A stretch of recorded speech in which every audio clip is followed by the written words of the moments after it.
Bonjour à toutes et à tous, je vous remercie d'être dans ce live, un live qui va être forcément hyper intéressant parce qu'aujourd'hui on va parler de site web. Alors avant toute chose, qui suis-je pour ceux qui arrivent pour la première fois dans ce live? Eh bien je suis Christophe Train, je suis réalisateur vidéo, formateur coach en marketing vidéo. En d'autres termes, j'accompagne les entrepreneurs déçus du web qui aimeraient tellement trouver des clients sur les réseaux sociaux et sur Internet en général. Et pour ça, j'utilise un outil magique, un outil extrêmement puissant, devrais-je plutôt dire, à savoir le marketing vidéo.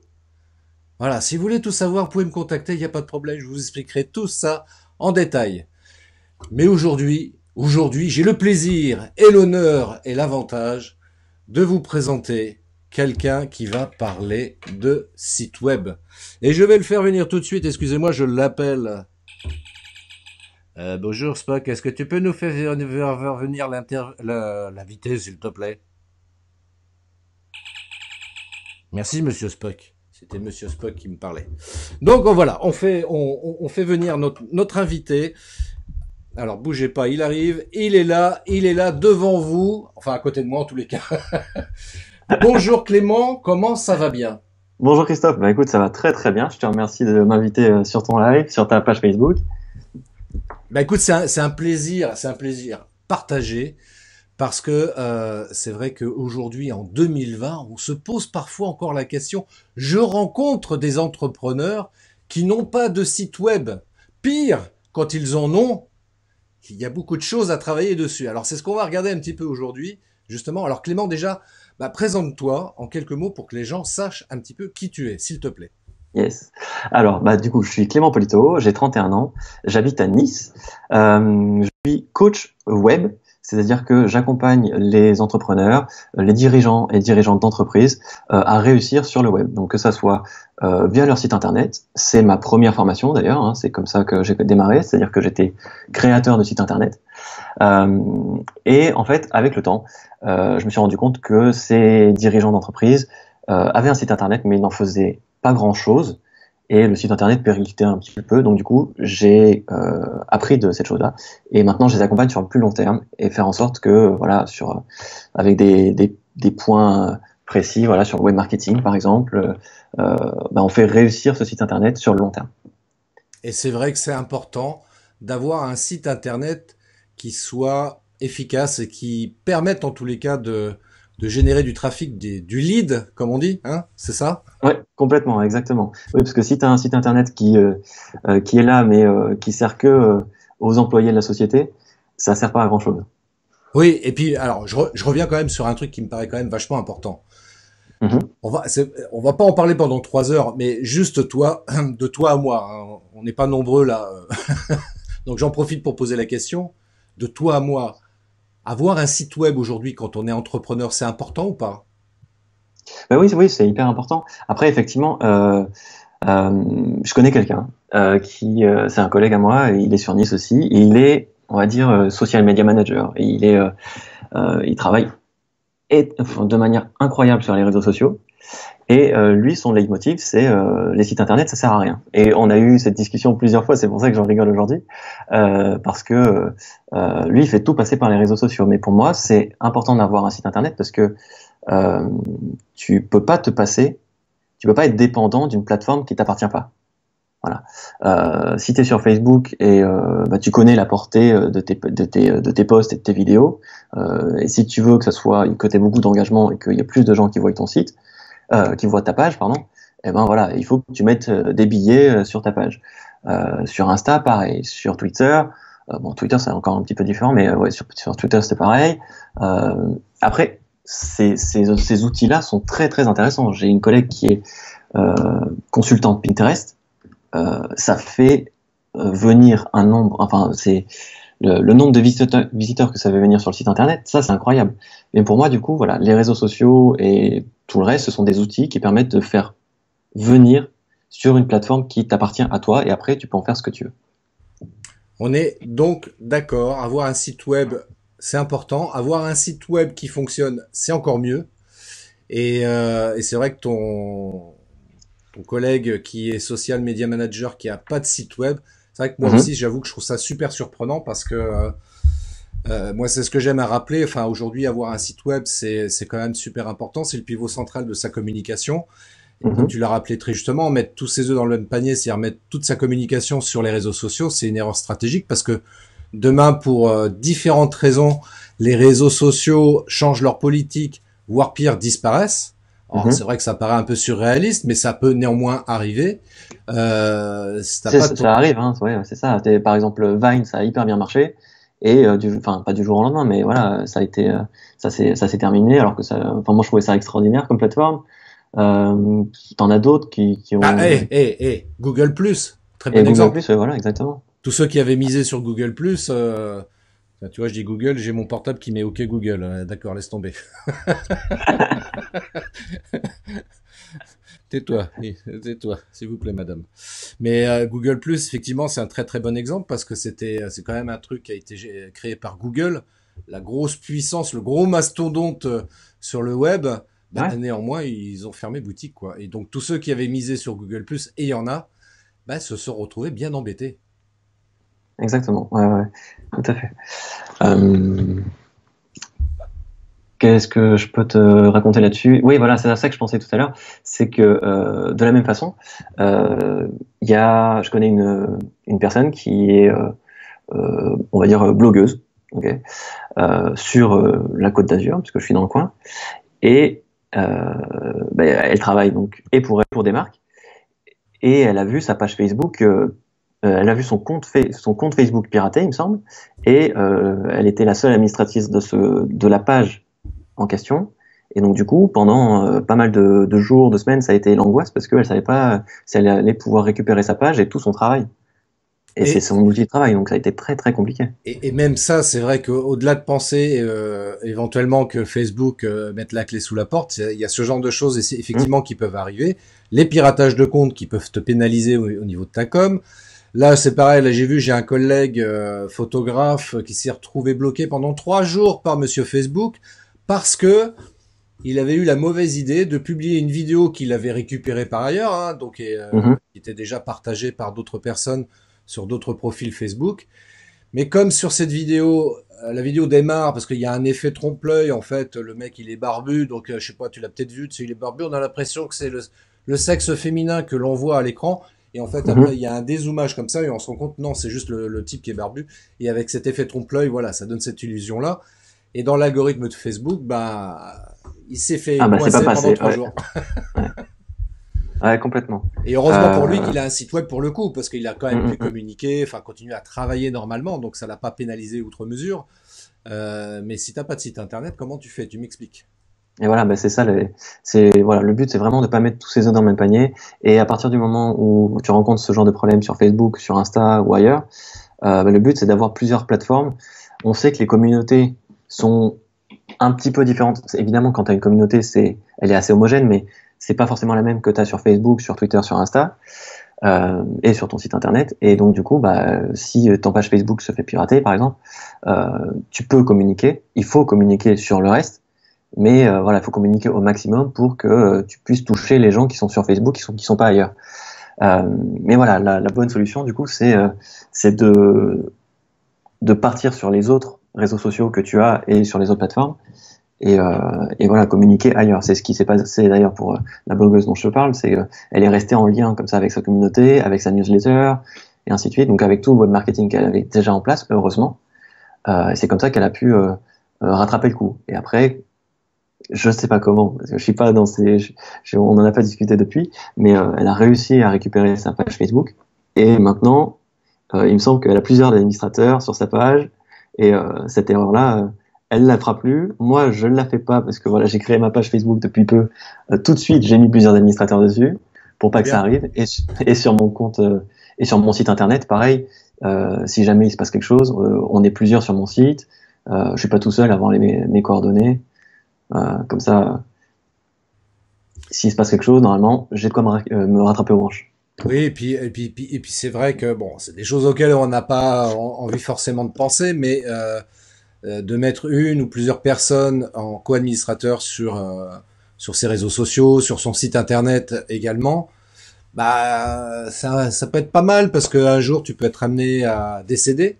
Ça peut arriver, hein, c'est une probabilité. Mhm, Bah, ce jour-là, faut qu'il y ait personne autour qui puisse faire le nécessaire pour éventuellement informer l'audience des gens, enfin l'audience tout court, et puis peut-être fermer à ce moment-là les différents réseaux sur lesquels la personne était présente, son site web, etc. Donc pour éviter de se retrouver bloqué, parce qu'on a vu des situations comme ça où les gens, ah, mon mari, il avait un site web, il était présent sur Facebook, machin, je sais pas comment faire pour fermer tout ça, j'ai pas les accès, et puis tout le monde m'empêche d'y accéder parce qu'il faut que je prouve que je suis sa femme, etc. Enfin, c'est mhm, mhm. bordel son nom, quoi, comme on dit. Bref, tout Ouais, ça, ouais. restons positifs, la vie est belle, messieurs, dames. Restons positifs. Néanmoins, Clément, on va revenir sur les sites Mhm, web. Donc, on a compris que d'avoir un site internet, c'était super important quand on est entrepreneur, notamment. ouais. Mais avoir un site web, c'est bien. Mais quels sont, selon toi, les éléments principaux pour avoir un site internet qui soit efficace? Efficace dans le sens commercial du terme, Mhm. c'est-à-dire qu'il soit bien référencé, qu'il génère des leads, éventuellement qu'on arrive à capturer des emails, hein, parce que ça peut servir. Tout à l'heure, c'est ce que tu évoquais à l'instant, là, le fait d'avoir des listes emails, ça aussi c'est important. Donc Ouais, comment on s'organise sur un site web pour essayer de l'optimiser au maximum? tout à fait. Bah, écoute, alors, moi je vais t'expliquer. La première chose sur laquelle je pars quand je suis en rendez-vous client, par exemple, c'est le contenu. Voilà. Parce qu'un site internet, en fait, c'est fait pour mettre en forme. Après, ça te permet d'avoir des fonctionnalités comme les newsletters, les emails, ce genre de choses. Mais si t'as pas de contenu à y mettre, ton site c'est une brique vide. Donc voilà, il faut comme le live que tu avais fait avec Marélie d'ailleurs avec sur le content marketing, le storytelling, euh, ça enfin, c'est vraiment génial et alors c'est pas la base parce que le content marketing enfin, et le storytelling euh, c'est vachement plus évolué que juste du contenu. Mais voilà, si tu pars avec du contenu en disant voilà, j'ai plusieurs pages, une page qui sommes-nous, voilà, l'équipe, présenter qui sont les personnes, les prestations, c'est pas la meilleure façon de partir sur un site internet, mais c'est déjà une première base. Euh, et après, le storytelling, là, c'est quand tu arrives à partir là-dessus, c'est exceptionnel. Ça, c'est clair. Mais voilà, la première brique de ton mur, c'est vraiment le contenu.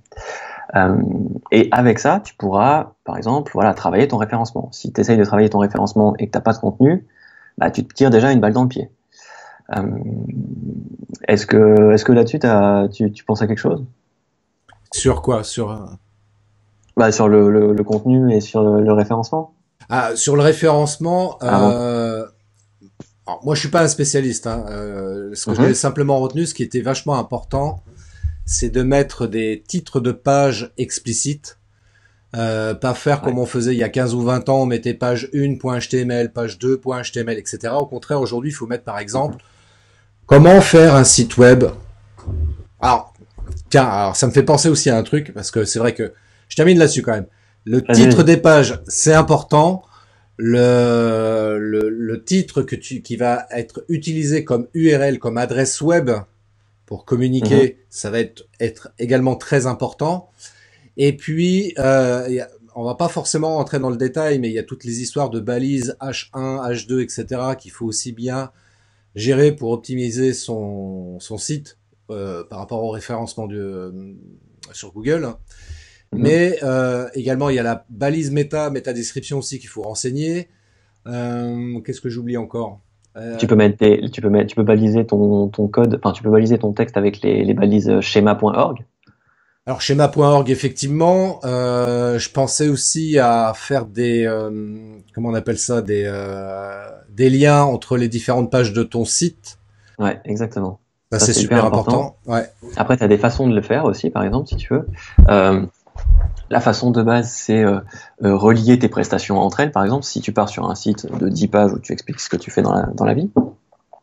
Euh, mais là où c'est encore plus intéressant, c'est la technique du cocon sémantique, on appelle ça. Oui. Euh, et en fait, c'est tu relis pas les pages entre elles, mais tu relis les pages qui ont un lien entre elles. Et c'est comme ça. D'ailleurs, tu fais un lien HTML entre ces deux pages. Hmm. C'est-à-dire que si tu parles, est-ce qu'on part sur un exemple Euh, Et ben écoute, on va partir sur un prestataire web, hein, parce que Allez, ça allez. sera, je serai le plus à même de parler. Si tu fais des sites internet, que tu fais du référencement SEO et que tu fais de l'AdWords, par exemple, ok, donc de la publicité payante sur les réseaux, sur les moteurs de recherche, eh bien, tu fais 3 pages différentes avec tes prestations et au lieu de les relier entre elles, tu vas les relier à, par exemple, les articles de ton blog qui parlent de la prestation en question. C'est-à-dire, si tu fais de la création de site web, tu vas mettre sur ta page, te dire, si vous voulez en savoir plus, allez lire cet article sur comment développer un site avec WordPress, comment faire un site avec PrestaShop, et ainsi de suite.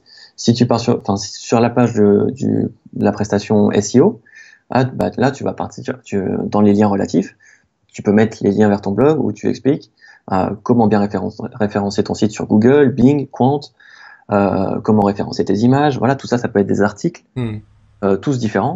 Et là, Google, parce que c'est lui en France qui trust le marché à 90%,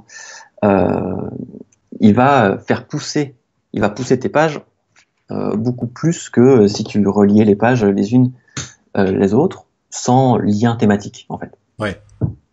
Ce que tu dis, c'est intéressant parce que c'est vrai que là, tu viens d'aborder différentes choses. Il y en a une, la première, c'est parce que quand on parle de site web, comment on fait un site web? Tu as évoqué WordPress, qui est un des outils utilisés aujourd'hui, enfin le plus largement utilisé en tous les cas pour réaliser un site internet. Il y a une deuxième Exactement, chose. c'est utilisé à 34% actuellement. 34%, messieurs, dames, Ouais. adjugés, vendus. Il y a une question de Claire notamment qui demande, Mhm. alors apparemment c'est pas Claire mais c'est le mari de Claire qui demande la différence entre les titres des pages et les titres des articles sur le site web. Ok. Clément. Alors en fait, ce qu'on appelle le titre des pages, c'est pas un abus de langage, mais en fait c'est la balise title qu'il y a dans le head du code HTML de la page. Oula, Euh, là on les a perdus là. ouais, exactement. Là on les a perdus. Euh, Là on avait en fait, 150 personnes connectées, on en a plus que 8, on les a perdus. En fait, le title, ça c'était l'élément technique. Le title, c'est le texte que tu vois dans l'onglet de ton navigateur. Donc Firefox, Chrome, Edge. Voilà. C'est par exemple quand tu es sur Facebook, quand je suis sur la page Facebook, je regarde mon deuxième écran, euh, le title de la page de l'événement d'aujourd'hui, c'est pourquoi créer un site internet. Tu vois. Et il s'affiche dans l'onglet. Il se trouve que c'est aussi le titre de la page en question, c'est-à-dire c'est le H1, c'est la balise heading numéro 1 euh, qu'on retrouve dans la page. Mais tu peux différencier les deux. Et ça, c'est intéressant parce que c'est hyper puissant. Oui, oui, mais c'est super important ce que tu dis. C'est vrai que il faut toujours que ce soit cohérent. Il faut créer des titres qui soient explicites. Alors là, je parle sous ton couvert, si je puis dire, dans le sens où moi, ce que je retiens aujourd'hui, c'est compte tenu du développement des recherches vocales, il Mhm. devient de plus en plus important d'avoir des titres de longue traîne du type, effectivement, comment faire un site web en 2020, par exemple. Ouais, par exemple, ouais. Mais alors, la longue traîne, c'est hyper puissant. Donc, la longue traîne, pour ceux qui connaissent pas, parce que là aussi, c'est pas technique, c'est très théorique. C'est euh, comment expliquer ça? Je vois C'est le le Père fait Noël, et ben il a de une longue traîne. cibler.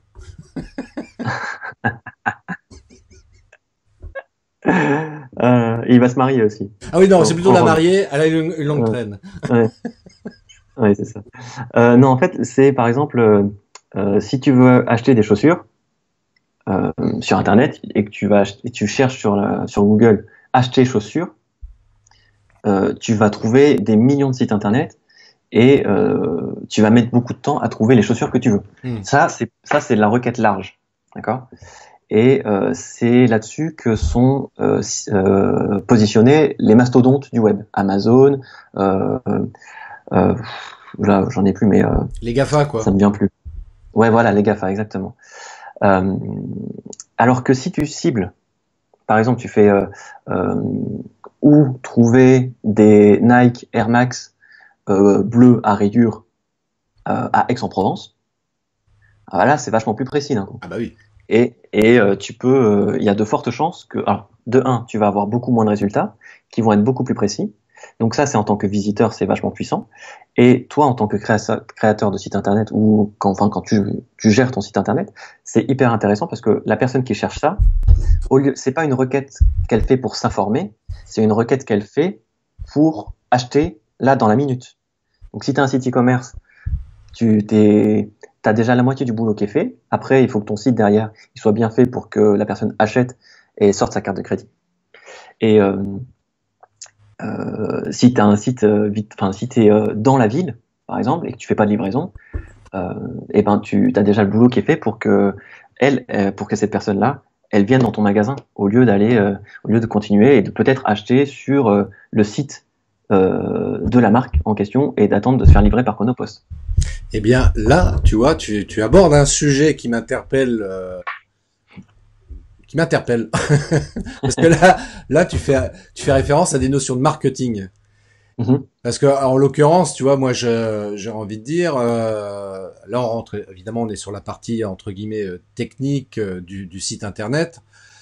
Mais n'oubliez jamais, vous qui nous regardez, qui nous écoutez en direct ou en replay, n'oubliez jamais une chose. Il faut avoir une démarche marketing quand on veut mettre en place, entre autres choses, un site web. Hein, et toujours se poser la question, en amont, ça va être quoi l'objectif de mon site? Quelle cible je souhaite toucher ou capter avec mon site internet? Si vous arrivez à répondre le plus précisément possible à ces deux questions-là de base, après vous pouvez commencer à vous dire, ok, je sais ce que je vais mettre dans mon site, comment je vais le faire, etc., comment je vais le construire, et c'est ça surtout qui va permettre de pouvoir générer du lead et du contact et du prospect et tout, et du client bien évidemment in fine quoi. Mais parce que c'est vrai que parfois moi j'en vois qui partent billes en tête en disant ouais je vais faire un site web, etc., donc il faut un site, ok, il est sympa, mais il n'y a pas de retour, il se passe rien, et puis quand on discute on se rend compte que généralement il n'y a pas eu cette réflexion en amont. Et c'est bien dommage parce que ça a été une perte de temps. Parce que bien, et puis il y a aussi les gens qui disent ouais non, je verrai ça après, parce qu'ils considèrent que c'est une perte de temps de réfléchir à tout ça, puis finalement bah, ils perdent 2 fois plus de temps que s'ils y avaient pensé avant. Et bim, voilà. Pensez-y, bordel, merde. C'est pas compliqué quand même. Le marketing, c'est super simple. C'est juste du bon sens, de la logique, un peu de travail évidemment, parce que les choses n'arrivent pas tout de suite dans le bec. Et c'est juste de la réflexion et de la logique. Et là, en l'occurrence aussi, quand tu évoques le fait particulièrement de dire, ok, on fait le site web, machin, etc. Et puis les clients, ils achètent. Mais voilà, il y a peut-être un process, ce qu'on va appeler un effet entonnoir ou en Mm-hmm. français le tunnel de vente, où on va emmener en fait les gens comme ça, les orienter vers quelque chose qui va les amener effectivement à acheter le produit ou le service que tu proposes. Hein. Ouais, tout à fait. Et alors le tunnel de vente, c'est vraiment important à travailler parce que il me semble, enfin, je vais pas te dire de bêtises, mais à chaque étape du tunnel de vente, tu perds des gens. Ouais. Et tu perds des acheteurs qui étaient prêts à acheter. Voilà, tu perds des gens qui étaient prêts à acheter parce que ton tunnel n'est pas forcément optimisé. Alors évidemment, tu en perds au fur et à mesure. C'est comme quand tu rentres dans un magasin physiquement. Tu rentres et il y a quelqu'un qui te saute, t'as un vendeur qui te saute dessus. Moi, je fais souvent, je sais pas. Soit je vais dans ce genre de boutique, soit ils sont tous comme ça, je sais pas. Mais tu peux tout à fait aller sur un site internet comme tu vas dans une boutique juste pour regarder ce qu'il y a. Et ça, c'est pas parce que tu rentres la première fois dedans et que tu n'achètes pas la première fois que tu vas pas revenir le lendemain ou le mois d'après pour acheter finalement. Donc ça c'était une chose. Et alors du coup le tunnel de vente, effectivement, je suis en train d'en mettre un en place, de le retravailler actuellement. C'est-à-dire que c'est un site e-commerce où on vend des vêtements pour des enfants, pour une cliente. Hein. Et le tunnel de vente, il est très simple, c'est tu mets un produit dans ton panier et t'arrives dans ton panier, tu le valides et après tu as une page qui est grande comme ça où tu dois remplir toutes tes informations. Mmh. Donc ton nom, ton prénom, ton adresse, ta CB, et quand tu arrives sur un formulaire comme ça, tu vois toutes les informations qui sont demandées, qui sont obligatoires, hein, parce que sinon sans ça on peut pas faire la vente. T'as pas envie de le remplir et immédiatement tu perds en fait, tu perds la vente et la personne, l'acheteur, il est déjà parti. Et donc là, le travail que je suis en train de faire, c'est de découper ce tunnel de vente là, de découper ce formulaire pour que en 2, 3 étapes, pas plus, parce qu'après, effectivement, si tu multiplies les étapes, bah, là aussi, tu en repères. Tu repères des gens, des ventes. Mais voilà, la première étape, c'est de demander une information qui est pas très engageante et qui est en plus très intéressante, de style bah, son adresse email. Comme ça, elle saisit son adresse email, la personne, et même si elle s'arrête là, et ben, tu as déjà l'adresse email pour la relancer après. C'est-à-dire, si elle a arrêté son panier et qu'elle dit bon, finalement, je vais m'informer ailleurs, je suis occupé, j'ai autre chose à faire, et ben, le lendemain, une semaine après, tu peux la relancer. Tu dis, hey, il y a 3 jours, vous aviez fait un panier, vous aviez lancé un panier, et vous l'avez pas terminé. Est-ce qu'on peut vous aider? Est-ce que vous voulez quelque chose? Ou juste te rappeler à son bon souvenir, tu vois? Et ça, c'est hyper puissant. Mais ça, c'est même super important parce que effectivement, il peut y avoir le cas où la personne s'arrête et passe, enfin, fait autre chose pour différentes raisons. Il peut aussi y avoir un truc aussi qui peut arriver qui était imprévu, genre une panne de courant, bim! Ah, t'es en train de passer ta commande et bim! Panne de courant, tu fais non! C'est du vécu, messieurs, dames, c'est vécu. Ouais. Et il n'y a pas si longtemps, il me Et il semble. n'y a pas si longtemps, absolument. Ouais, tout à fait. Est-ce que là-dessus, tunnel de vente, pop, pop, pop, Bah, moi, je te dirais, il y a un truc euh, pour la majorité des gens, c'est pas forcément du e-commerce qu'ils veulent faire en ligne. On va prendre une situation beaucoup plus généraliste, à savoir, voilà, j'ai un site internet et qu'est-ce que tu me conseillerais parce que j'ai été accompagné par Christophe, et donc j'appelle Clément. Qu'est-ce que tu me conseillerais pour parce que Christophe, il m'a dit que c'était important d'avoir une liste email. Mais je sais pas comment faire, moi, des listes email. Comment Ouais, je fais pour choper des emails, moi, sur le web?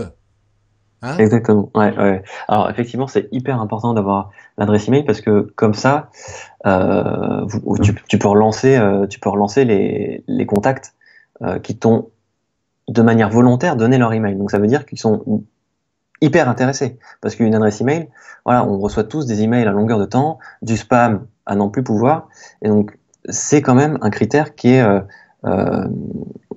c'est une donnée qui est pas sensible pour comment dire au niveau légal, mais c'est une donnée sensible au niveau de la personne. Okay, je donne pas mon adresse email au premier gars que je vois qui traîne au coin de la rue, même si elle est facilement devinable. Hein. Je sais pas, je dirais un truc info@clémentpolito.com. Par exemple, ouais, tout à fait. Euh, et du coup, voilà, ce que tu peux faire, c'est alors mettre un formulaire pour capter, voilà, ce qu'on appelle capturer l'adresse email de la personne qui vient sur ton site. Ça, c'est une première étape. C'est l'étape la plus simple et la plus rapide à mettre en place. Mais il faut que derrière, il y ait une promesse qui soit sympa. C'est-à-dire, je vais pas donner mon adresse email à un site juste pour lui donner mon adresse email. Il faut que moi, j'y gagne quelque chose. Donc ça peut être, alors si c'est un site e-commerce, ça peut être un code promo pour la première vente ou ce genre de choses. Si c'est pour un site vitrine, bah, ça peut être la promesse d'avoir des nouvelles, voilà, sur le lancement d'un produit ou ce genre de choses. Ça peut être un e-book Mais sur le marketing le vidéo plus aussi. ouais, par exemple. Mais voilà, le plus intéressant, c'est en échange de capturer l'adresse email de la personne, du visiteur, lui donner un cadeau immédiatement. Donc, certains appellent ça un freebie, par Oui. exemple.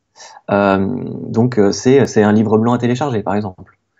Ça marche, c'est hyper intéressant. Bah voilà, le live qu'on est en train de faire, ça pourrait tout à fait être un PDF à télécharger, ou alors les 10 erreurs à ne pas faire sur son site internet. Et ça marche très très bien. D'ailleurs, je vais le faire. Je vais contacter mon assistante après. Je vais lui transmettre la vidéo et qu'elle me fasse un PDF. Écoute, oui, et puis en plus tu peux faire la retranscription. Tu fais la retranscription sur ton blog. Alors là, je pars sur un autre truc, mais enfin, dès que tu as du contenu, c'est hyper intéressant de le découper et de le republier un peu partout. Donc là, on a un live qui sera, j'espère, intéressant pour tous. Ouais, Et ceux qui n'ont dites-nous en pas, commentaire si ça vous intéresse, hein, dites-nous. mais ceux qui n'ont pas pu être là, bon, ils ont le replay. Ceux que ça intéresse pas de regarder la vidéo, ils peuvent lire, par exemple, ils peuvent, avec une retranscription, lire l'article qu'il y aura sur son site, par exemple. Si t'as pas de site, tu m'appelles. Euh, tu peux tu peux mettre l'audio sur Spotify. Et bon, là, on repart sur du marketing. Alors, on n'est plus sur sur le site internet en lui-même, mais voilà, le fait d'avoir multiplateforme, et ça, c'est ce qu'on dit depuis le début, hein, ça, c'est hyper puissant aussi. Bah, ce que tu dis, c'est hyper juste. Là, en l'occurrence, soit par exemple, le live que l'on fait, alors, j'ai pas encore mis en place la retranscription écrite des lives que je fais d'une manière générale, mais par contre, ce Ah, que je je comprends, fais, c'est hyper compliqué. Enfin, c'est long. c'est ça, c'est super long à faire. Donc Ouais. le mieux c'est de le déléguer effectivement, c'est beaucoup plus simple. Ça coûte quelques euros, mais au moins t'es pas emmerdé avec ça.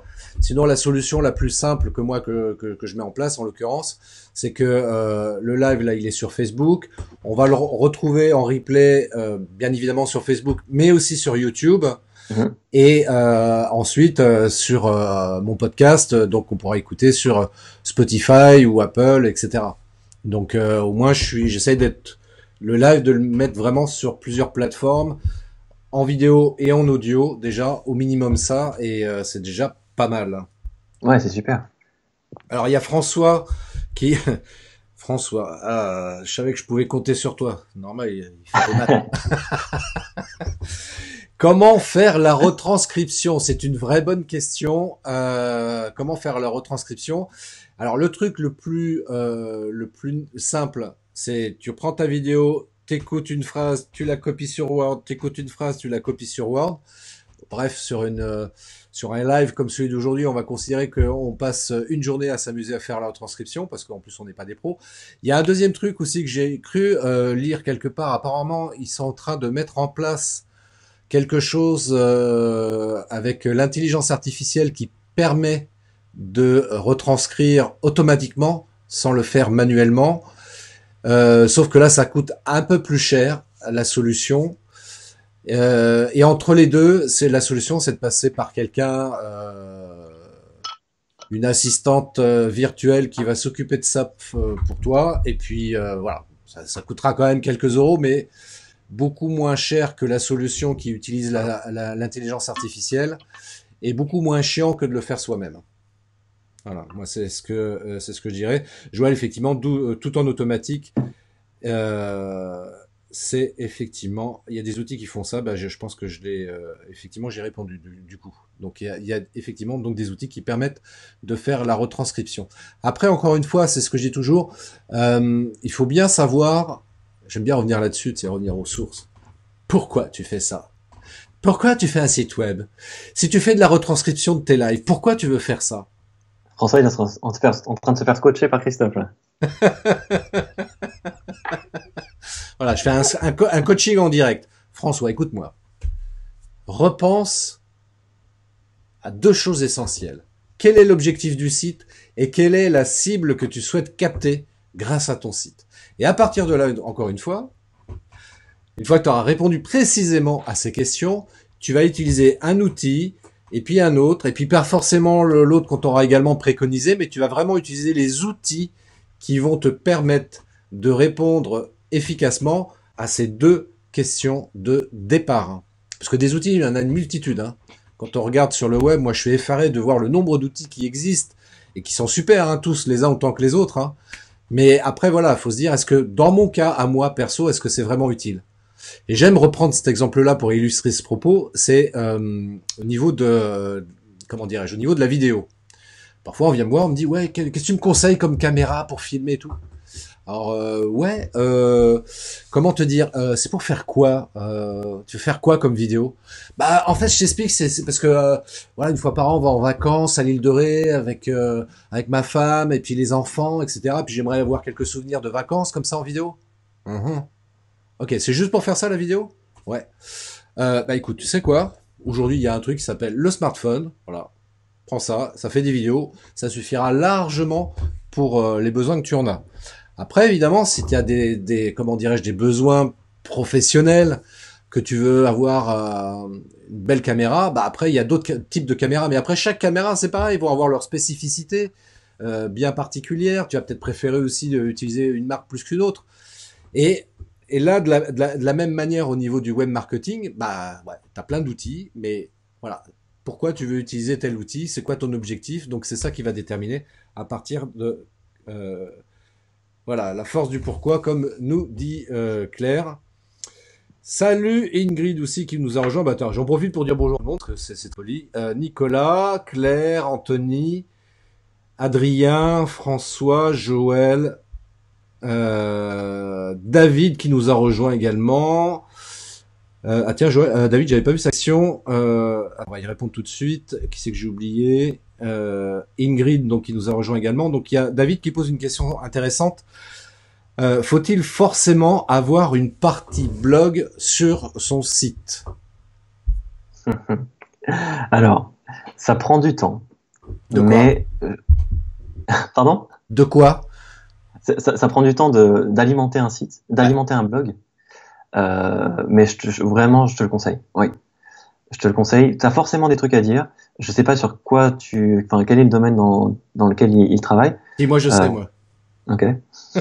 Et je suis d'accord avec toi. Il a plein de choses intéressantes à partager au travers d'articles de blog. Si tu veux, David, tu m'appelles, tu réserves une session stratégique avec moi, je t'expliquerai. Placement produit. Mais blague à part, ce que dit David, c'est super important. Et je pense notamment, c'est là où tu peux aussi rebondir, c'est sur l'histoire du référencement aussi. Alors, t'as le référencement, donc on en a un petit peu parlé avec le cocon sémantique tout à l'heure et tout. Ça, c'est hyper puissant. Mais que tu mettes en place le cocon sémantique ou pas, de toute façon, c'est de toute façon très intéressant. Et il y a un autre point qui est important, c'est que sans faire ça pour ça, tu prouves à ta clientèle, à tes prospects, que tu es compétent dans ton domaine. Voilà. Tu le fais pas pour ça, parce que toi tu sais que tu es compétent, mais les gens ils vont te faire confiance au fur et à mesure qu'ils vont lire tes articles, ils vont en lire un, ils vont voir que c'est intéressant, que tu leur apportes de la valeur, ils vont revenir, ils vont s'abonner à ta newsletter, ils vont s'abonner à tes réseaux sociaux, et là tu auras un contact avec eux. Et après, avec par exemple tes réseaux sociaux, t'apportes un petit peu de connivence. Ça c'est top. Mais voilà, par exemple, là, dans ce cas-là, hop là, pardon, je suis en train de casser mon bureau. Là, dans ce cas-là, si la porte d'entrée c'est le blog, ben voilà, tu prouves ton expertise. Et ça, c'est hyper puissant. Et tu le prouves là, une première fois, et après, tu reviens, quand tu es prospect, tu reviens lire les articles. Moi, je suis par exemple des indépendants, des indépendantes, qui sont concurrents ou pas d'ailleurs. D'ailleurs, je considère pas qu'on soit concurrents, je pense qu'on est plutôt collègues. Et par exemple, pour l'instant, je sais que j'en suis plusieurs, j'ai encore rien acheté chez eux, mais je sais que parce que je me suis abonné à leur blog, que je lis à chaque fois qu'ils ont un nouvel article, je vais le lire, que je les suis après sur les réseaux sociaux, je me sens proche d'eux et je sais qu'un jour, je serai client chez eux. Voilà. Parce que voilà, c'était ça, ils m'ont apporté de la valeur, ils m'ont montré qui ils étaient vraiment, via leur story, via leur post et via leur blog, parce que quand tu écris, tu fais vraiment passer quelque chose, tu fais vraiment passer des émotions, tu fais passer qui tu es à travers ton écrit. Et voilà, je me sens proche d'eux, même même s'il n'y avait pas Instagram et tout ça à l'époque, je suivais des blogs et je connaissais la vie de plein de gens. Oh, toi, t'as plus de 20 ans, ça se voit, hein. Ah, j'ai un peu plus de 20 ans, mais j'étais pas sur Skyblog, mais voilà, sur la plateforme sur laquelle j'étais, et puis j'ai appris plein de gens sur des gens, plein de choses sur des gens, et on est encore en contact aujourd'hui, alors que c'était il y a 15 ans. Et il y a même quelqu'un qui a été ma témoin de mariage, tu vois. Et on s'est connus sur Internet parce qu'on a lu nos blogs à l'époque. Tu te rends compte? Tout ça grâce à un blog. David, donc, qui nous écoute là, pour répondre à ta question, et un blog. Comme ça, le jour où tu te marieras, bah, t'as peut-être quelqu'un dans ton audience qui s'est abonné à ton blog qui deviendra ton témoin de ton mariage. C'est magique. Il y a une question aussi quand même qui est hyper importante. Après, tu me dis si c'est vrai ou pas, mais en tous les cas, moi, ça me semble super important. Quand j'arrive sur un site internet, en 2020 en tous les cas, ce qui me choque d'emblée, c'est de voir des sites web en HTTP et non pas en HTTPS. En d'autres termes, d'avoir un site non sécurisé, alors que, d'après ce que j'ai cru comprendre, il était fortement recommandé d'avoir un site sécurisé. Est-ce que tu peux nous dire deux mots là-dessus? Ouais, ouais. Alors, moi, j'ai pas fait les tests pour voir. J'ai pas fait. Il y a plein de gens. Il y a des référenceurs, par exemple, qui font ça. Ils créent un site avec du contenu. Ils créent un autre site avec un autre contenu sur la même thématique, et tu publies. Ils le publient. Et il y en a un qui a le HTTPS et il y en a un autre qui l'a pas. Donc le HTTPS, c'est ce qui permet de chiffrer en fait les informations qui passent entre l'ordinateur de la personne et le site internet. Okay, et qu'on puisse pas les réceptionner entre les deux. Voilà, ça, par exemple, ce qu'on appelle man in the middle, c'est-à-dire quelqu'un qui vient et qui attrape les informations au vol. Et donc, il y en a qui disent que ça a un impact, il y en a qui disent que ça en a pas, ou pas encore. Moi, je crée des sites internet, et depuis, ça fait 5 ans que je suis à mon compte, il y en a pas un qui a pas le SSL, qui a pas le HTTPS. Parce que ça prend assez peu de temps à mettre en place. Le certificat qui est donné par Let's Encrypt, qui est la plateforme la plus développée, on va dire, le certificat est gratuit, donc si tu connais, ça coûte pas ça coûte rien à mettre en place, ça coûte juste du temps. Si tu connais pas, bah, tu fais appel à un prestataire et il te le met en place en très peu de temps. clémentpolito.com. C'est ça. Et ça, plus tôt tu le fais, plus c'est intéressant, parce que par exemple, il y a un des points auxquels on pense pas forcément. J'ai lu encore ça vendredi dernier, il me semble. C'est sur les réseaux sociaux. Quand tu partages depuis le site internet, tu as parfois les compteurs de partage sur le site internet. Et ça, c'est enregistré par URL, par nom de domaine. Et donc, si tu le fais, si t'es pas passé en HTTPS et que tu partages encore tes articles en HTTP, et le jour où tu passeras en HTTPS, parce qu'il faudra y passer, eh ben, tu perdras ton compteur. Donc, ça veut dire que tu repartiras de zéro. Tous les partages qui ont été faits, t'en avais peut-être 1 million, et ben, tu repartiras de zéro. Donc ça, bon, c'est juste de la notoriété et peut-être un peu Ouais, c'est con. Ben voilà, c'est idiot. Donc non, il faut se lancer. Et Il faut se lancer. et puis aussi, c'est important, effectivement, enfin, cette notion de sécurisation, elle est importante également par rapport à l'internaute, d'une part, parce que c'est vrai qu'il arrive sur ton site, il se dit, OK, il y a un truc pour m'abonner à la newsletter, je donne mon adresse mail. Bah, j'aimerais bien que mon adresse mail ne soit pas piratée, parce qu'il y a eu le cas, hein, tous les sites qui étaient en HTTP, et perso, moi, je l'ai vécu, vous l'avez peut-être vous aussi vécu, à savoir, vous avez peut-être reçu ces derniers mois et peut-être encore aujourd'hui des emails de gens qui vous disent oui, on connaît votre adresse mail, le mot de passe, etc. Et puis parce qu'en fait vous étiez allé sur un site web qui était en HTTP et puis voilà, c'est comme ça que le piratage a pu se faire. Aujourd'hui, c'est vrai que pour sécuriser aussi l'internaute, c'est bien aussi de l'avoir en mode sécurisé, en HTTPS. Quand on est entrepreneur, c'est important que le client, enfin que le prospect ait confiance, se sente bien. Et, Hein et il risque pas d'avoir confiance si ton site n'est pas en HTTPS, parce que sur les moteurs pas sur les moteurs de recherche, sur les navigateurs oui, web, oui, quand ton site n'est pas en HTTP, eh ben à côté de l'URL oui. dans ton navigateur, il y a marqué en gros non sécurisé. Ouais, il te dit le site, c'est une merde, n'y va pas. Exactement. Et c'est vrai, c'est vrai. Donc pensez à vos prospects, pensez à vos futurs clients. Hein, chouchoutez-les et dites-leur, regardez, mon site il est en HTTPS, tu peux venir, viens, je t'aime toi prospect. Et voilà, après il va laisser son adresse mail, il va voir son e-book, et puis comme ça vous allez pouvoir comme ça régulièrement lui envoyer des infos sur vos prestations, sur vos produits, et puis la confiance comme ça va pouvoir s'installer dès le départ, et ça c'est super important dans la relation client, et même dans l'expérience client tout simplement.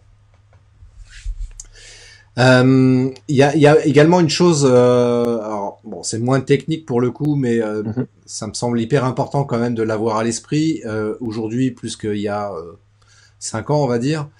Des mentions obligatoires légales du type, les mentions légales, Les mentions légales, la politique de confidentialité, voilà, le RGPD, voilà, où il faut activer, faut bien donner son consentement pour qu'on réceptionne tes données. voilà. Euh, et d'ailleurs, il y a la Commission européenne, je crois, qui est en train de sévir là dernièrement. C'est arrivé ce week-end ou la semaine dernière. Parce que le RGPD, donc le règlement pour la protection des données personnelles, ça a été mis en place il y a 2 ans. Et on a fait les petits malins, on a dit ok, on va demander le consentement. Alors au début on a dit non, on va pas demander le consentement, on s'en fout. Après on a dit ok. Et les petits malins ont fait on va demander le consentement. Et puis en fait tu demandes le consentement et le seul choix que tu as c'est oui. Et t'as pas le droit de dire non. Ah oui, Donc ça c'est pas un choix. non, Euh, Quand tu commences à scroller par exemple, à naviguer sur le site internet, tu as des technologies qui font que ça donne le consentement automatiquement. ouais. T'as ça, à partir du moment où tu vas sur une deuxième page, tu donnes le consentement automatiquement. Ça va passer à la trappe. Tous ceux qui fonctionnent comme ça, ils vont se faire taper derrière la tête. Et il va falloir explicitement demander oui ou non. Et quand tu dis non, ça veut dire Non. que tous les trackers, t'as le droit. Il faut que tu puisses encore naviguer sur le site internet en tant que visiteur. Mais ça veut dire que tous les trackers sont désactivés. Il n'y a pas de Google Analytics, il n'y a pas de Facebook retargeting, ce genre de choses. Comme ça, la personne qui vient sur ton site, ses données restent chez elle sur son ordi, et toi, tu peux en collecter une ou deux, mais c'est vraiment minime. C'est juste pour le fonctionnement de ton site, Hmm. et c'est tout quoi. C'est tout. Ah tiens, justement, tu parles de retargeting, c'est un truc qui peut intéresser aussi les ceux qui nous suivent là. Notamment, par exemple, pour revenir à Facebook. Je sais pas si tout Mhm. le monde connaît ce truc-là qui s'appelle le pixel Facebook. C'est quoi donc ça? Alors le pixel Facebook, alors déjà c'est un nom qui est trompeur parce que un pixel en termes historiques, c'est un point qui est sur l'écran de l'ordinateur, Mhm. d'accord. Et donc un ordinateur il est fait de millions de pixels, enfin, un écran d'ordinateur, un moniteur, hein. Euh, et en fait, le pixel Facebook, c'est pas du tout ça. Le pixel Facebook, c'est un morceau de code JavaScript, on va dire, pour en perdre encore la moitié. Ah, on était revenu à 150, on est reparti à 9. Ah, plus. Excusez-nous, hein. Voilà, donc c'est un morceau de code qui peut faire que quelques lignes, euh, qu'on installe dans le code de toutes les pages de son site, et en fait qui permet de tracer chaque visiteur où il va, sur quel site il va, s'il vient sur votre site, sur quelle page il va, quel produit, si vous avez un site e-commerce, il a vu, euh, et ainsi de suite. Et comme ça, on sait tout de lui. On sait tout ce qu'il fait sur le site internet. Et ensuite, ça, ce qui est intéressant, c'est que en tant que vendeur, sur Facebook, ensuite, on peut dire, on peut créer un post ou une publication, voilà, plutôt une publication sponsorisée, pardon. Voilà, je crée une publication sponsorisée pour toutes les personnes qui sont venues sur mon site il y a moins d'une semaine. Mhm. Voilà. Et ça fonctionne grâce au pixel Facebook. Et ça, c'est aussi hyper puissant parce que, voilà, on sait que, du coup, la personne est intéressée parce qu'elle est venue sur votre site et vous vous rappelez à son bon souvenir en disant, hey, vous êtes venu sur mon site, je sais que vous avez visionné tel produit ou tel article. Revenez lire un article, venez acheter le produit que vous avez vu, vous pouvez avoir 5% de réduction, ainsi de suite. Ça marche par exemple avec Zalando. N'allez jamais sur Zalando en navigation avec Facebook qui est connecté, parce qu'après vous allez avoir des pubs partout. Ah oui, oui, ça je pense que vous avez certainement dû rencontrer ce type de choses. Vous alliez sur un site et puis bizarrement vous alliez sur Facebook ou même ailleurs. Hein, dites c'est Ouais, bizarre ouais. pourquoi il m'affiche la pub du produit que je suis allé voir il y a 1 heure. Je comprends pas quoi. Et, c'est vrai que c'est surprenant comme truc. Il y a Adrien qui nous dit qu'il a installé son pixel Facebook sur sa page de vente. Et puis Mhm. Claire qui nous précise, alors qui nous dit une précision des réponses au pixel près. On Au apporte pixel une près. précision. Euh, Euh, non, ou alors je l'ai mal dit. Elle, Ouais. par rapport à ce qu'on disait, par rapport à, elle réagissait en disant que, je pense que c'était notamment par rapport à Je toi, sais pas. que tu apportes une C'est une blague de précision des graphiste ou réponses au pas? pixel près. Ouais, c'est ça, c'est une blague de graphiste, on est d'accord. Une blague de graphiste, ouais, ça doit être ça. Alors, il nous reste 2 petites minutes. Je voudrais juste finir sur un truc. Mhm. Je sais plus ce que je regarde sur mes notes. Ah, je l'ai pas mis celui-là et ça m'est venu d'un coup. Bon, c'est pas grave. C'était peut-être pas aussi important que ça. Quoi qu'il en soit, effectivement, tu as apporté des précisions au pixel près, Mhm. Clément. Je pense que tout le monde était intéressé. Moi, ce que je vous invite à faire, messieurs dames, vous qui écoutez en live ou en replay cet entretien, euh, contactez Clément. Alors Clément, alors justement, comment fait-on si on souhaite prendre contact avec toi et puis pour suivre cette discussion et avoir quelques conseils de ta part et puis éventuellement travailler avec toi, comment fait-on pour te contacter? Alors, c'est avec plaisir qu'on peut continuer cette discussion sur les réseaux sociaux, carrément. C'est pas très compliqué, hein. Sur Facebook, Twitter, Instagram, c'est Clément Polito, donc Polito, comme ça se prononce. Et vous pouvez me contacter sur mon site, qui est en cours de réflexion, et c'est clémentpolito.com. Voilà. Voilà. Après, je sais pas si tu veux les mettre, si je les mets en commentaire sur la page après. Ah si si si c'est si, peut-être- tu les mettras en voilà. commentaire bien évidemment parce que c'est vrai que les gens. Est-ce que tu proposes éventuellement est-ce que tu offres un appel éventuellement pour voilà donner quelques conseils pour les gens qui auraient un point de détail sur lesquels ils voudraient discuter avec toi? Ouais, tout à fait. On peut organiser une session stratégique comme ça. Le plus simple, vous allez sur ma bio Instagram et dedans il y a le lien directement. C'est Clément Polito / lien et dedans il y a la session stratégique gratuite où on discute ensemble pendant 1 heure et quart et on regarde ce que vous avez, on fait le point sur ce que vous avez sur le web, comment vous êtes présent, comment est votre site, on peut regarder, on peut auditer tout ça, et surtout on comprend la problématique ensemble, on Ouais. la trouve, et on met quelque chose en place ensuite. Donc on met Euh, une stratégie et tout ça. y a- Contacter Clément effectivement. Il y a une dernière question et je prendrai celle-là vraiment comme dernière question parce elle est importante effectivement de Mhm. Ingrid qui fait Youhou! Est-ce qu'on peut me répondre sur les tarifs d'un site web en l'optimisant au Ouais, maximum? Qu'est-ce ok. que c'est quoi les fourchettes de prix qu'on peut trouver ou que toi tu Mhm. proposes par exemple? Alors, vous trouverez enfin, vous trouverez déjà tous les prix. Mais moi, ce que je pense, c'est que en dessous de 1 500 euros, c'est pas sérieux parce que ça demande énormément de travail. On s'en rend pas compte parce qu'on pense évidemment que faut cliquer là, en 3 coups de cuillère à peau, c'est fini. C'est malheureusement pas le cas. Et puis surtout, il y a tout le travail qui est en amont, qui est hyper intéressant, qui est hyper important. Donc voilà. Moi, je propose des sites de base très bien faits à partir de 2 000 euros. Et ensuite, sur tout ce qui est stratégie, tout ça, on peut faire un package avec de la gestion de projet et voir sur beaucoup plus long terme, par exemple, à partir de 5 000 euros. Voilà, puis on inclut des Et vidéos dedans, tout ça. ouais, exactement. Et puis, bon, alors évidemment, ça va dépendre de si vous travaillez avec votre petit cousin ou si vous travaillez avec une agence renommée. Mais, Hmm. un site web euh, pas très compliqué à faire, qui passe par une agence et qui est facturé 30 000 – 40 000 euros, c'est pas idiot. C'est pas une arnaque. S'il y a du travail derrière, il y a de la stratégie, il y a du conseil, euh, ça peut valoir, enfin, c'est pas que ça peut valoir le coup, c'est que ça peut valoir ce prix-là, ça peut avoir cette valeur-là. Après, moi, je suis pas une agence, mais c'est intéressant de travailler avec moi parce que du coup, on est en one-to-one et vous êtes sûr de travailler avec moi et pas que je refile le projet à quelqu'un, à un stagiaire ou à un sous-traitant. Euh, mais voilà, c'est en dessous de 1500, 2000 euros, c'est pas du travail sérieux.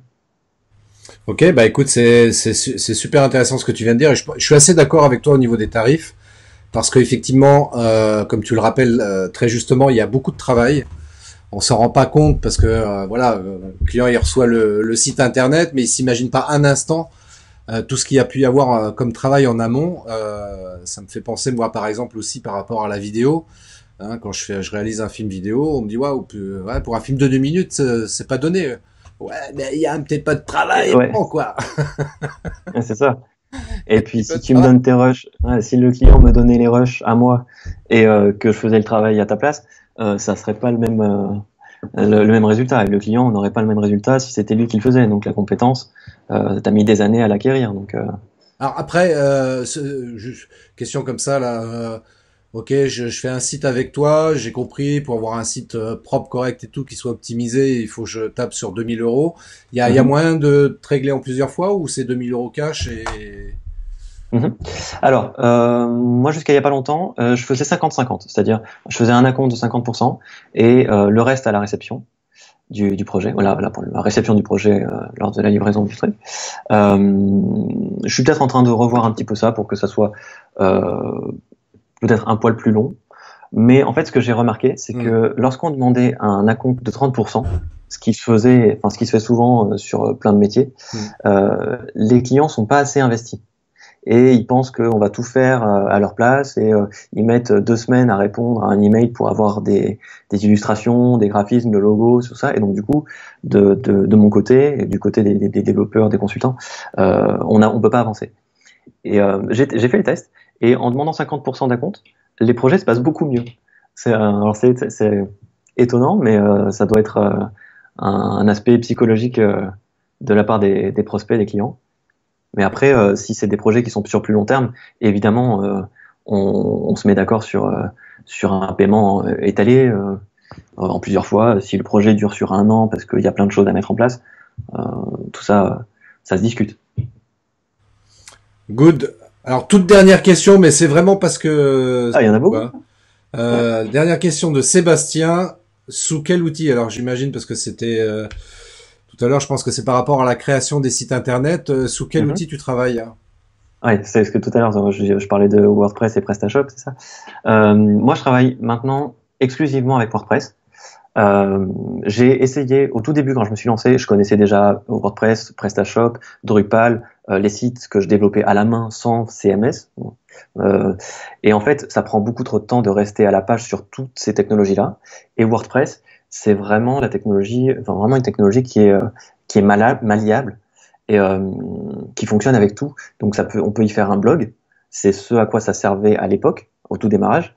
Mais on peut en faire un site vitrine, ça fonctionne très très bien. On peut en faire un site e-commerce où on vend des produits physiques. On peut vendre des produits virtuels, donc des produits à télécharger, Hmm. dans des e-books, des places de concert, je sais pas trop. Enfin, on peut vendre plein de choses. Et donc du coup, voilà, je travaille que avec WordPress, avec des extensions. Alors voilà, on peut rajouter des choses par-dessus, des fonctionnalités, donc des extensions.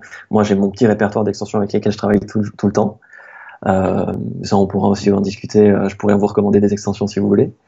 Euh, et voilà. Et après, oui, les autres. Alors, je cracherai pas sur les autres CMS qui sont, par exemple, voilà, PrestaShop, Drupal, parce qu'ils ont aussi leurs avantages. Euh, mais voilà, moi j'ai trouvé ce qu'il me fallait sur WordPress. Et puis, le principal avantage aussi que j'ai avec WordPress, c'est que la communauté est hyper développée. Et donc, si on a une question, on peut la poser en français sur un chat et on a une réponse par des collègues euh, dans, dans la demi-heure. Et moi qui suis indépendant et qui travaille tout seul dans mon bureau, enfin, dans ma chambre, là, vous le voyez, c'est hyper puissant parce que voilà, j'ai des collègues, ils sont dans mon écran, mais je me sens jamais seul, du coup. Hmm. Cool. Bon, bah écoute, merci beaucoup. Donc, si vous souhaitez contacter Clément, vous cherchez Clément Polito sur les réseaux sociaux, clémentpolito.com, le site web. Il se fera un plaisir de vous renseigner. Il vous offre, c'est ce qu'il a dit tout à l'heure, un appel. Donc, si vous avez des questions, une session stratégique en d'autres termes. Et bah, il se fera un plaisir de vous renseigner sur tous ces sujets-là. Et personnellement, moi, je vous le recommande vivement. Voilà, c'est quelqu'un que je connais. On est parti en vacances plusieurs fois. Non, je déconne. Mais je le recommande vraiment. C'est quelqu'un de sérieux, de professionnel. Ça fait 5 ans, comme il l'a dit tout à l'heure, qu'il est à son compte. Donc, on peut estimer qu'au bout de 5 ans, bah, peut-être que le mec, il est fiable, quoi. Donc, on peut y aller, hein. Bah, je te remercie, Christophe, c'est très gentil de ta part. Non, non, mais je t'en prie, c'est tout naturel parce que c'est vrai que moi j'aime bien. De toute façon, tous les gens qui viennent mon invité dans mon live, c'est des gens sérieux, vraiment, et ceux qui ne l'étaient pas, eh ben ils disparaissent. Voilà. Bah oui, ça arrive. Des fois, on se trompe. Donc il y a les replays avec ces gens-là, ils n'existent plus. Voilà, c'est comme ça. Pas toujours. Mais là, en l'occurrence, Clément, j'en suis Euh, sûr. ah J'en suis cool, je certain. disparaîtrai pas. Tiens, la preuve, tu vois, regarde. Voilà, comme ça, au moins, je dis pas que des Oh là, conneries. voilà, c'est du sérieux là. Voilà, là c'est sérieux au moins. Voilà. Là maintenant, je suis sérieux. Bref, merci encore Clément. Donc sur les Merci à réseaux toi, Christophe, sociaux, je merci le à tous. répète, ça c'est stratégie marketing, la répétition. Vous cherchez Clément Polito sur les réseaux sociaux, Facebook, Twitter, LinkedIn, bref, Instagram, etc. Et le site web clémentpolito.com. Et puis en ce qui me concerne, c'est facile, christophetrain.fr ou Christophe Train sur les réseaux également. Merci à toutes et à tous de nous avoir suivis. Merci pour votre participation. Si vous regardez ça en replay, n'hésitez pas à poser vos questions également.